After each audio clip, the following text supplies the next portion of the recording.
Histórias do caminho, Lázaro, Marta e Maria, a família de Betânia que o amava.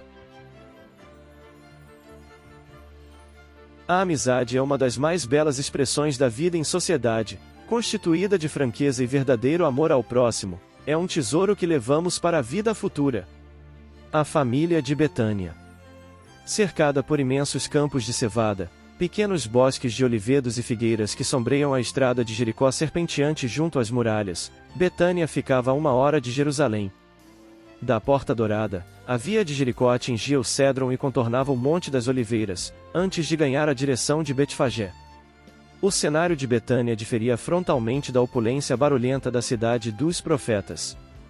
Embora as trovoadas de Marrês vão tão semelhantes aos toques de trombetas que desabam repentinamente, o ar translúcido e leve permitia, como ainda hoje, a visão a longas distâncias. Ao sul, na direção das terras de Moab, ou ao nordeste por cima dos montes Gerasianos, o céu tranquilo e o ar transparente sempre oferecem visibilidade incomparável. A aldeia singela parecia contrastar no seu verdor com a áspera Judéia a que pertencia. Tudo ali era bucolismo.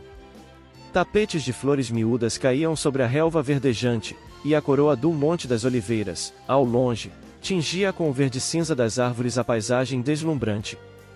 Os declives cheios de folhagens exibiam casas brancas de alpendres floridos. Próxima à capital ficava, no entanto, muito longe em comparação ao fausto e à bulha da grande cidade. O remanso que era Betânia fazia-se agradável refúgio após as afadigantes jornadas. Diversas vezes Jesus procurara aqueles sítios para retemperar o coração e alentar outros corações. Naquele outubro de 29, quando começavam as primeiras trovoadas e os ânimos em Jerusalém exaltavam-se, o mestre procurou a encantadora Betânia. A rede de intrigas apertava as malhas. Sinedritas espreitavam e espalhavam espiões pela senda do Rabi. Desejavam surpreendê-lo em blasfêmia. Jesus, porém, imperturbável, continuava a sementeira da verdade. Ele sabia que os homens são meninos espirituais, que o ódio é a consequência do amor selvagem atemorizado. Se de um lado o despeito e a inveja trançavam as cordas odientas da perseguição implacável, o sendal de amores abria seus tecidos e envolvia muitos espíritos valorosos e dedicados. Em Betânia, Lázaro e suas irmãs Marta e Maria são o atestado eloquente desse amor. Sem medo dos fariseus ou das murmurações dos vizinhos tímidos e receosos, albergavam Jesus no seu lar cercado de rosas perfumadas e construído de paredes cobertas de plantas trepadeiras. Em derredor os cedros e pessegueiros em flor constituíam postal formoso, do qual se destacava a casinha cúbica de largo alpendre com colunas abraçadas por era verde escura. Amavam Jesus e diziam-no abertamente. Fizeram-no membro da família e, recebê-lo em casa, representava o engastar de uma estrela nas paredes domésticas. Muitos desses amigos amorosos entrariam entoando cânticos, em breve, em Jerusalém, seguiriam o cortejo da cruz, subiriam o Gólgota, se deslumbrariam na ressurreição, seguindo, por fim, a Galiléia, para as últimas instruções antes de ele ascender. E prosseguiriam heroicamente, avançando por sobre as pegadas deixadas, dilatando as esperanças do reino. Também a esses amigos aos quais muito amava, ele ofereceu os mais expressivos tesouros de luz e vida. A Lázaro, que o destacou através da amizade pura, arrancará das sombras da catalepsia, meses depois, quando chamado de longe, pelas irmãs chorosas, ao encontrá-lo no sepulcro entre os tecidos fúnebres, ressumando miasmas. Coroados de ouro diáfano e violeta, os montes e as colinas se aquietam no abraço do ocaso. Do vale fresco sobem suaves aromas. As vozes da natureza entoam uma pastoral. O ar diáfano corre em lufadas leves. As primeiras lâmpadas bruxuleiam com luz vermelho-amarelada nas casas. Terminada a festa das tendas, em Jerusalém, e suportadas varonilmente as lutas, Jesus e os seus necessitavam de repouso. O mestre não ignorava as dificuldades e os 12 se surpreendiam de quando em quando, amedrontados.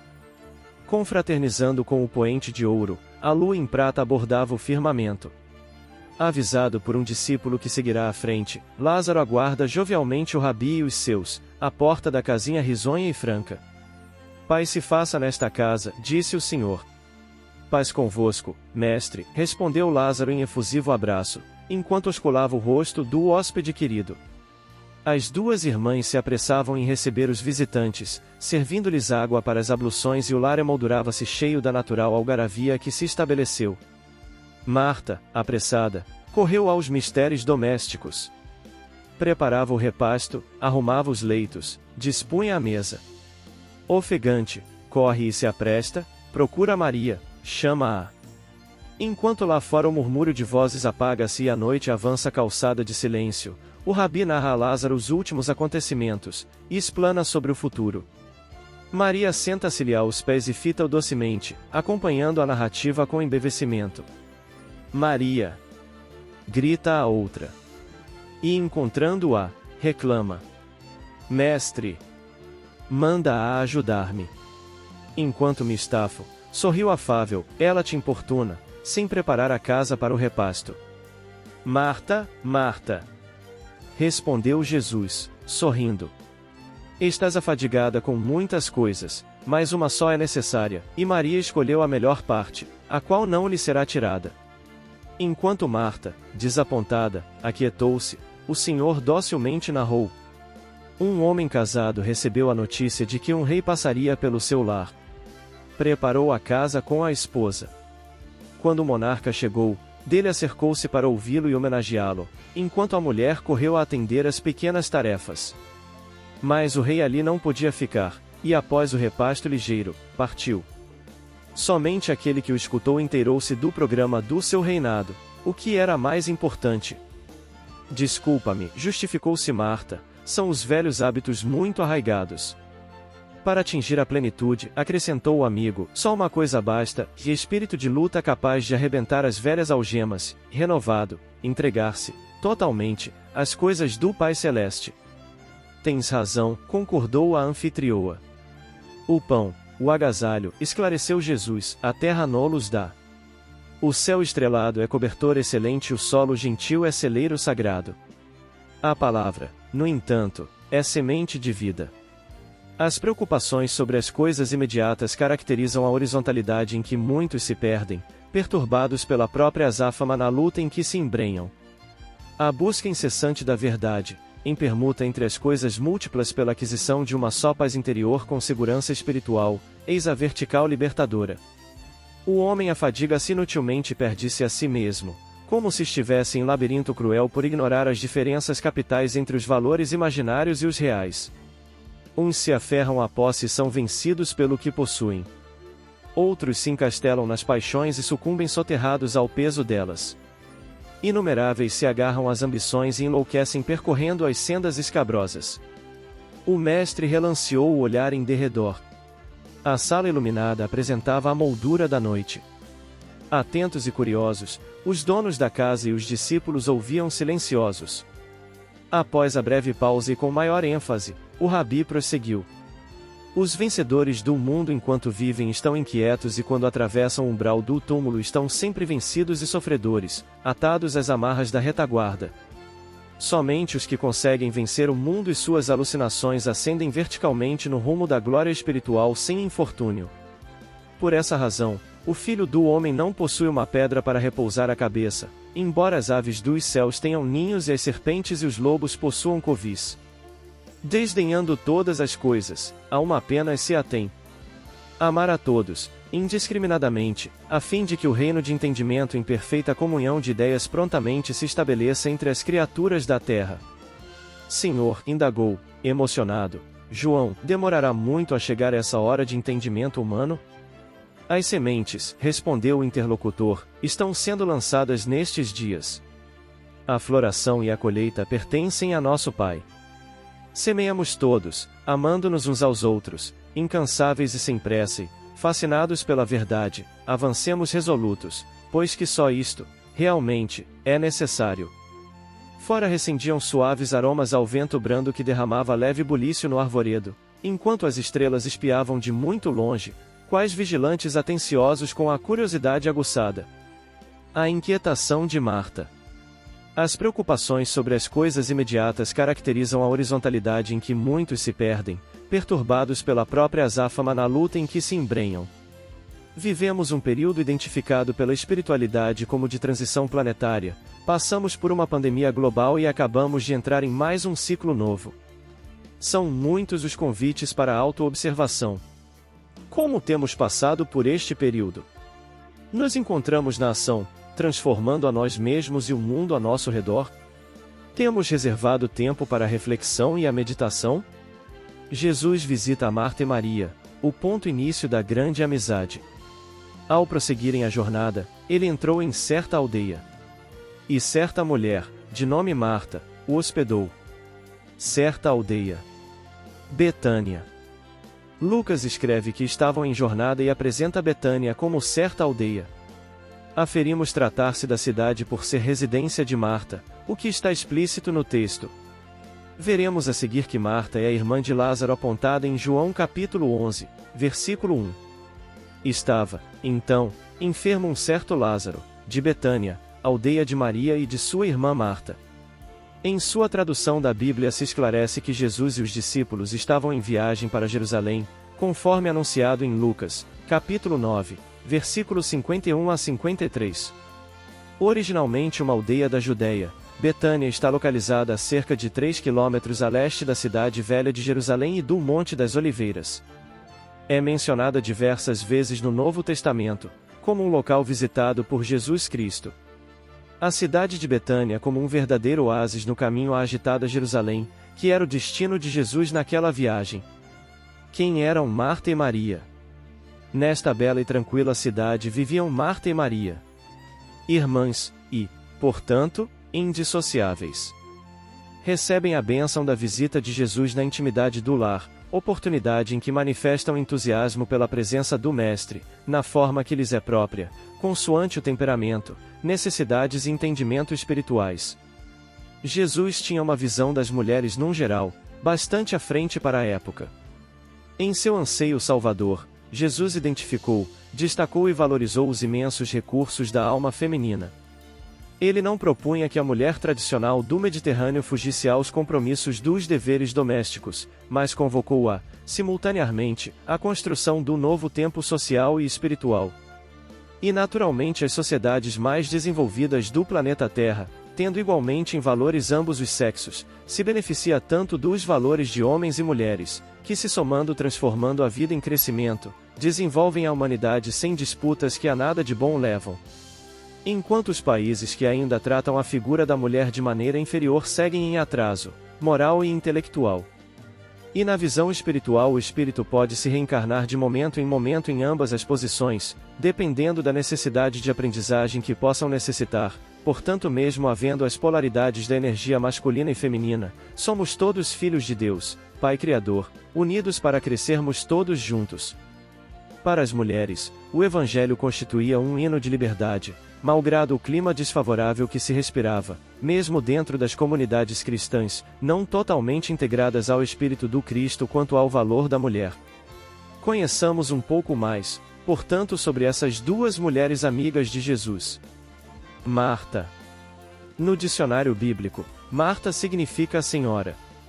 É irmã de Lázaro e de Maria. Marta é sempre mencionada antes de Maria, provavelmente por ela ser a irmã mais velha. Era a dona daquela casa, na vila de Betânia, onde Jesus se hospedava. Jesus os visitava frequentemente, quando estava em Jerusalém.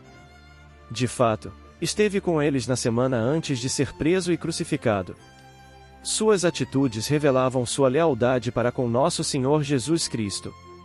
Seu caráter sincero é demonstrado por sua fé honesta e firme.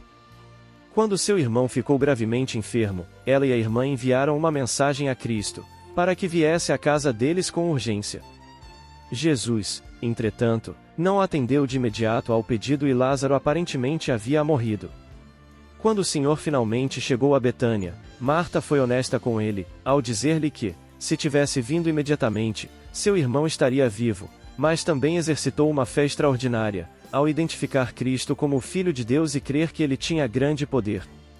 Jesus honrou sua fé e despertou Lázaro do estado de catalepsia que se encontrava, a fim de manifestar desta maneira a glória de Deus. Marta era, portanto, uma seguidora leal de Jesus, cria nele e o servia com devoção e zelo. Maria. Maria citada ao lado de Marta no episódio da ressurreição de Lázaro e mais tarde, em um jantar foi oferecido em homenagem a Cristo. Na ocasião Marta o servia e Lázaro estava à mesa com Jesus. Maria é descrita na Bíblia como uma mulher muito dedicada ao ministério de Jesus, amigo muito chegado de sua família. Era também uma discípula com uma profunda fé no Senhor.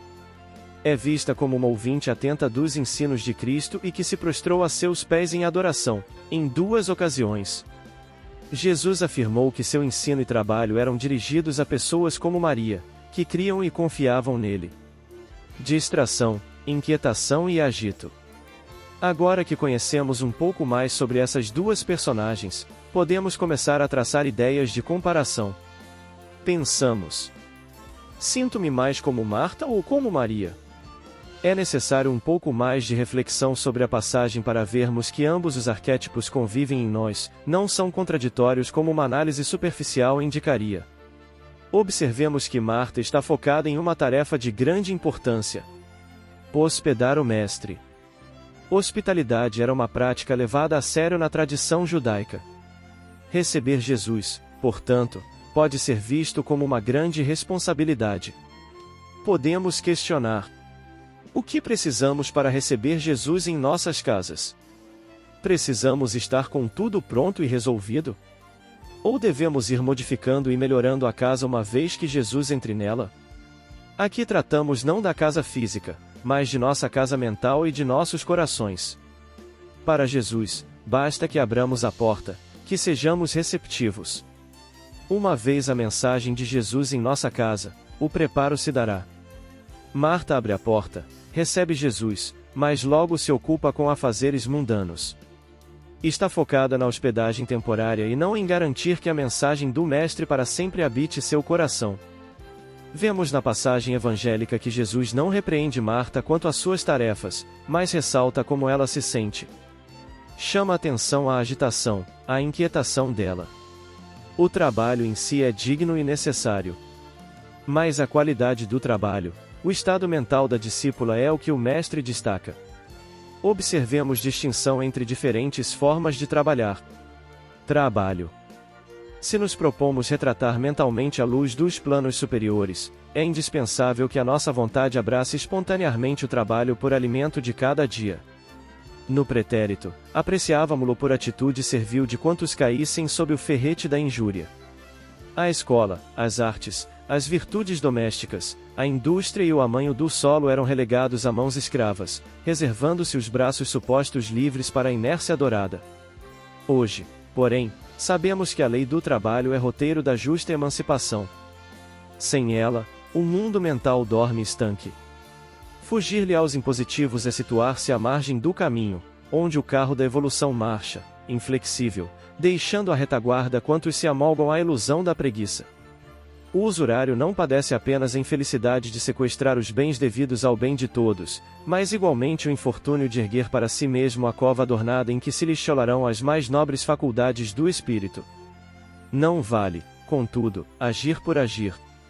As regiões infernais vibram repletas de movimento. Além do trabalho-obrigação que nos remunera de pronto, é necessário nos atenhamos ao prazer de servir. Nas contingências naturais do desenvolvimento terrestre, o espírito encarnado é compelido a esforço incessante, para o sustento do corpo físico. Recolhe, de graça, a água pura, os princípios solares e os recursos nutrientes da atmosfera. Entretanto, é preciso suar e sofrer em busca da proteína e do carboidrato que lhe assegurem a euforia orgânica.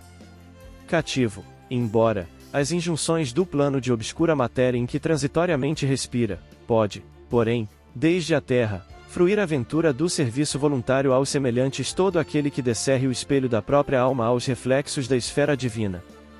O trabalho-ação transforma o ambiente.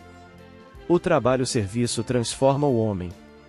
As tarefas remuneradas conquistam o agradecimento de quem lhes recebe o concurso, mas permanecem adstritas ao mundo, nas linhas da troca vulgar. A prestação de concurso espontâneo, sem qualquer base de recompensa, desdobra a influência da bondade celestial que a todos nos ampara sem pagamento. À maneira que se nos alonga a ascensão, entendemos com mais clareza a necessidade de trabalhar por amor de servir.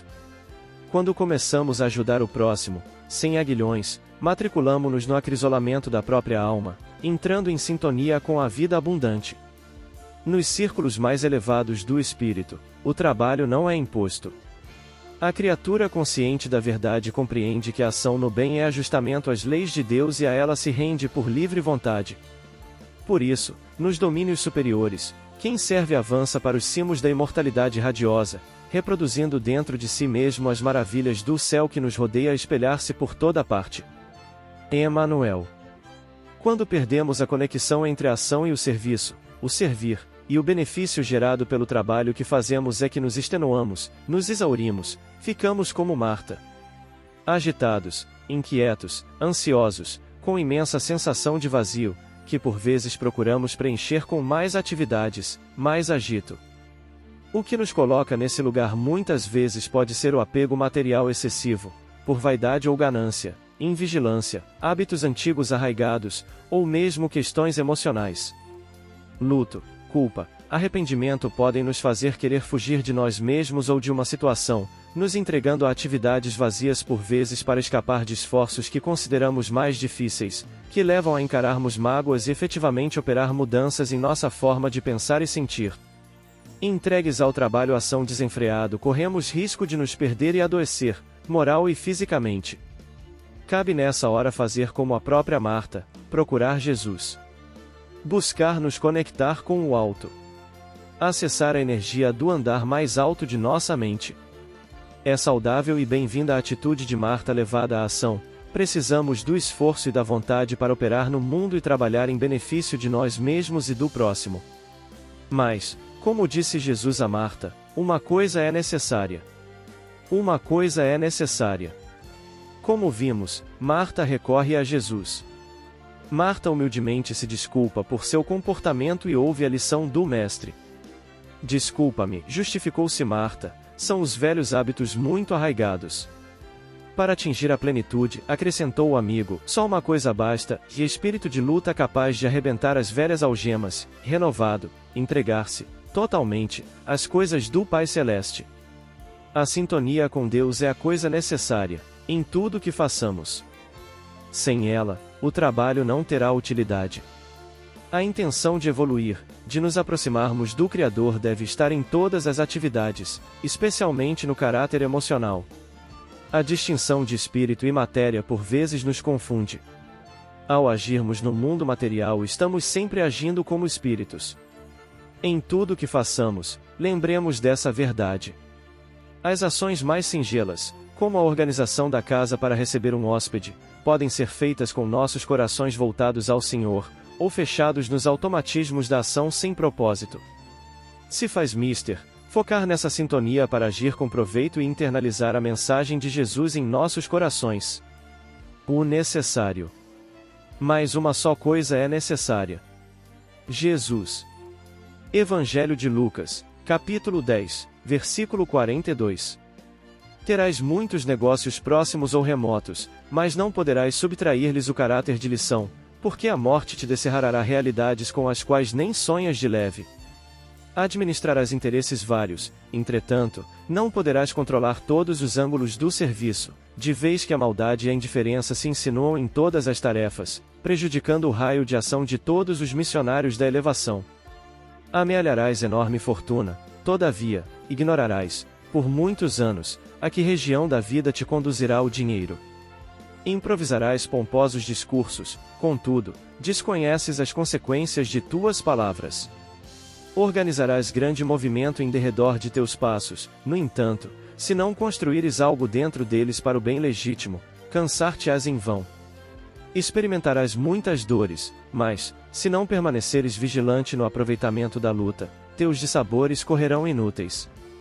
Exaltarás o direito com o verbo indignado e ardoroso, todavia, é provável não estejas senão estimulando a indisciplina e a ociosidade de muitos.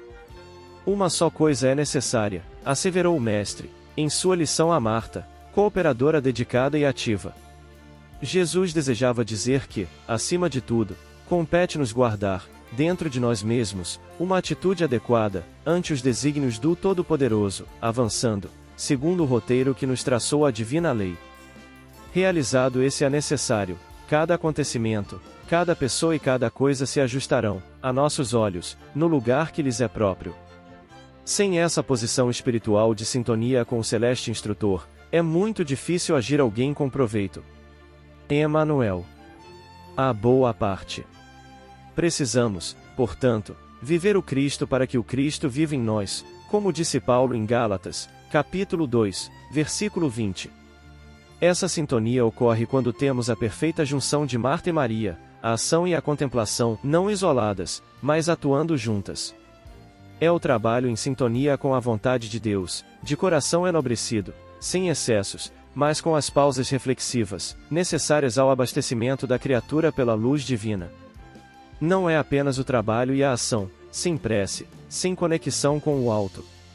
Também não é apenas a contemplação e meditação, sem ação no bem, o que configura egoísmo. Em tudo equilíbrio. De um lado a vida ativa, Marta. Do outro, a vida contemplativa, representada na passagem por Maria. A primeira seria movimento dissociado de significado. A segunda, contemplação dissociada de ação. Uma não é produtiva sem a presença da outra, ambas agregam a outra utilidade. A ação precisa abastecer-se do movimento da alma, como a contemplação demanda agregar trabalho. No centro, o equilíbrio desses dois arquétipos, dessas forças naturais, que vivem em nós e são complementares. Uma vez que somos espíritos em uma experiência material. A conquista do equilíbrio demanda paciência, persistência e resiliência. Não se dará de uma hora para a outra.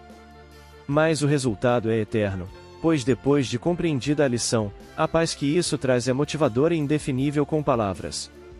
Somente sentindo essa paz e bem-estar, por viver então, em concórdia com as leis divinas. A necessidade real é, rigorosamente, uma só. Evolver, caminhar na senda da perfeição, que é o senso da vida. Buscai em primeiro lugar o reino de Deus e a sua justiça, e tudo mais vos será dado por acréscimo. Assim ensinou o maior idealista que passou pela terra. A nossa luz no mundo, Jesus. A revelação do céu, essa água viva que Maria sorvia embevecida aos pés do Senhor. Busquemos sempre a água viva da revelação trazida pelo Cristo. A boa parte. Maria escolheu a boa parte, que não lhe será tirada. Jesus. Evangelho de Lucas, capítulo 10, versículo 42.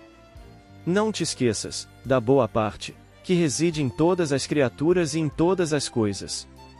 O fogo destrói, mas transporta consigo o elemento purificador. A pedra é contundente, mas consolida a segurança. A ventania açoita, impiedosa, todavia, ajuda a renovação. A enxurrada é imundície, entretanto, costuma carrear o adubo indispensável à sementeira vitoriosa. Assim também há criaturas que, em se revelando negativas em determinados setores da luta humana, são extremamente valiosas em outros. A apreciação unilateral é sempre ruinosa. A imperfeição completa, tanto quanto a perfeição integral, não existem no plano em que evolutimos. O criminoso, acusado por toda a gente, amanhã pode ser o enfermeiro que te estende o copo d'água. O companheiro, no qual descobres agora uma faixa de trevas, pode ser depois o irmão sublimado que te convida ao bom exemplo. A tempestade da hora em que vivemos é, muitas vezes, a fonte do bem-estar das horas que vamos viver. Busquemos o lado melhor das situações, dos acontecimentos e das pessoas. Maria escolheu a boa parte, que não lhe será tirada. Disse-nos o Senhor. Assimilemos a essência da divina lição. Quem procura a boa parte nela se detém, recolhe no campo da vida o tesouro espiritual que jamais lhe será roubado. Emmanuel. Lázaro, como suas irmãs, amavam Jesus e o dizia abertamente. Jesus era como um membro da família e recebido sempre com alegria. Quando o mestre se encontra nas proximidades, é ali, na casinha risonha e franca, que é recebido à porta pelo amigo, com efusivo abraço e o ósculo no rosto. Em Betânia teve Jesus uma segunda família, no ninho de afeições que lhe oferecem os amigos. O amigo dedicado, Lázaro, lá estava. Era o único lugar onde o Galileu podia gozar algumas horas de sossego, de intimidade familiar. Era como se estivesse em casa. Lázaro é, pois, o grande e devotado amigo de Jesus. Foi em Betânia, enquanto o rabi narrava os últimos acontecimentos e explanava sobre o futuro, enquanto a noite avançava, que se deu o célebre episódio em que Jesus enfatiza a escolha da melhor parte, conforme narra Lucas no seu Evangelho. Quando, uma semana antes de sua morte na cruz, Jesus retorna a Betânia, narram João, Marcos e Mateus que a localidade fervilhava de peregrinos, por causa das celebrações da Páscoa judaica. Jesus foi convidado a jantar em casa de um tal Simão, chamado leproso. Talvez um daqueles que ele curara em algum momento da sua jornada de luz pela terra. Lázaro foi convidado, naturalmente, para tomar lugar à mesa do festim. Personagem tão distinto não poderia faltar. Entretanto, desde que o amigo celeste o trouxera de retorno à vida física, despertando-o do sono letárgico, Lázaro não é mais o mesmo. Tudo ao seu redor. A paisagem risonha, a casa confortável, a delícia da vida, tudo se tornou uma coisa sem importância. Lázaro entenderá a mensagem de Jesus. Os homens o temem porque percebem que o sangue palpita nas suas veias, seu corpo é quente, seus olhos brilham, seus lábios sorriem. Ele retornou do outro lado, mais ou menos como quem passa por um EQM, experiência de quase morte, portanto, dentro dele a vida cantava como esplende na paisagem colorida e na asa dos pássaros. Em Lázaro há uma intensa alegria pois reconhece a verdade nas palavras de Jesus. Eu sou a ressurreição e a vida. Quem crê em mim viverá, ainda que tenha morrido. E quem em vida crê em mim não morrerá eternamente. Séculos depois, quando o Espírito de verdade prepara a vinda do Consolador, Lázaro integra a sua equipe. São de sua autoria as páginas, a afabilidade e a doçura, obediência e resignação, a lei de amor, o dever, que se encontram em O Evangelho segundo o Espiritismo, no capítulo 9, itens 6 e 8, também o capítulo 11, item 8 e no capítulo 17, item 7, ditadas todas no período de 1861 a 1863, em Paris. Bem se revela Lázaro como aquele que muito amou a Jesus, elegendo-o à condição de amigo e seguindo-o, na qualidade de guia e modelo, quando afirma: o amor resume a doutrina de Jesus toda inteira, visto que esse é o sentimento por excelência. A lei de amor substitui a personalidade pela fusão dos seres. Extingue as misérias sociais. Quando Jesus pronunciou a divina palavra amor, os povos sobressaltaram-se e os mártires, ébrios de esperança, desceram ao circo. Lázaro. Comentários finais. Cabe nessa hora fazer como a própria Marta, procurar Jesus. Buscar nos conectar com o alto. Acessar a energia do andar mais alto de nossa mente. Não podemos dizer que possuímos 3 cérebros simultaneamente. Temos apenas um que, porém, se divide em 3 regiões distintas. Tomemo-lo como se fora um castelo de 3 andares. No primeiro situamos a residência de nossos impulsos automáticos, simbolizando o sumário vivo dos serviços realizados. No segundo localizarmos o domicílio das conquistas atuais, onde se erguem e se consolidam as qualidades nobres que estamos edificando.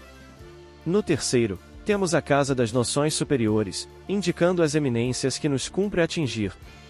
Num deles moram o hábito e o automatismo. No outro residem o esforço e a vontade. E no último demoram o ideal e a meta superior a ser alcançada. Distribuímos, deste modo, nos 3 andares, o subconsciente, o consciente e o superconsciente.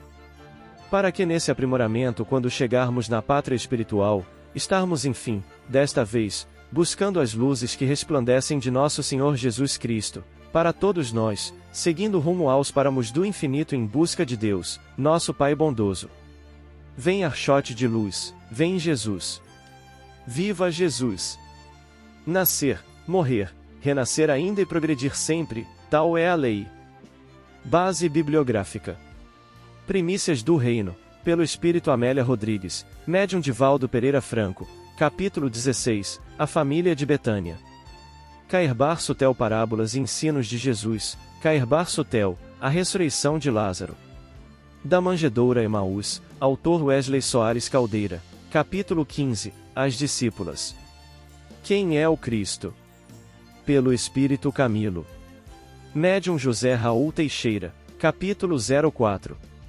Pensamento e Vida, pelo Espírito Emanuel, Médium Francisco Cândido Xavier, capítulo 07, Trabalho.